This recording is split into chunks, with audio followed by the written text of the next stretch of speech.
সড়কের পাশে দুমড়ে মুচড়ে পড়ে আছে সিএনজি চালিত অটোরিকশা, পাশেই স্বজনদের আহাজারি। বুধবার দুপুরে রাজধানীর কুড়িল এলাকা থেকে 5 জন যাত্রী নিয়ে একটি সিএনজি অটোরিকশা নারায়ণগঞ্জের রূপগঞ্জে যাচ্ছিল। পথে পূর্বাঞ্চলের 11 নম্বর সেক্টর এলাকায় আকিজ গ্রুপের একটি সিমেন্ট রেডিমিক্সের গাড়ি অটোরিকশাকে ধাক্কা দেয়। এতে উল্টে গিয়ে ঘটনাস্থলে 2 যাত্রীর মৃত্যু হয়। আহত হন চালক সহ 3 জন। পরে তাদের উদ্ধার করে কুমিল্লা জেনারেল হাসপাতালে ভর্তি করা হয়। একই দিন ব্রাহ্মণবাড়িয়ার সদরের আলাকপুরে দিগন্ত পরিবহনের একটি বাসের ধাক্কায় সড়কে ছিটকে পড়েন 2 মোটরসাইকেল আরোহী। স্থানীয়রা গুরুতর অবস্থায় তাদের উদ্ধার করে সদর হাসপাতালে নিয়ে গেলে চিকিৎসক একজনকে মৃত ঘোষণা করেন। এ সময়ে আখাউড়া উপজেলার কোড্ডা এলাকায় একটি ট্রাক বিপরীতমুখী একটি সিএনজি অটোরিকশাকে চাপা দেয়। ঘটনাস্থলে মারা যান মোকাদ্দস মিয়া নামে এক সাবেক সেনা সদস্য।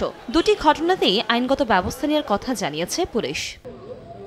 এদিকে বেনাপোল থেকে ঢাকাগামী সোনালী লিখন পরিবহনের একটি বাস নিয়ন্ত্রণ হারিয়ে ফরিদপুর সদরের বদরপুর এলাকার রাস্তার পাশে খাদে পড়ে যায়। এ সময় আহত হন 3 যাত্রী। কনক আজাদ, সময় সংবাদ।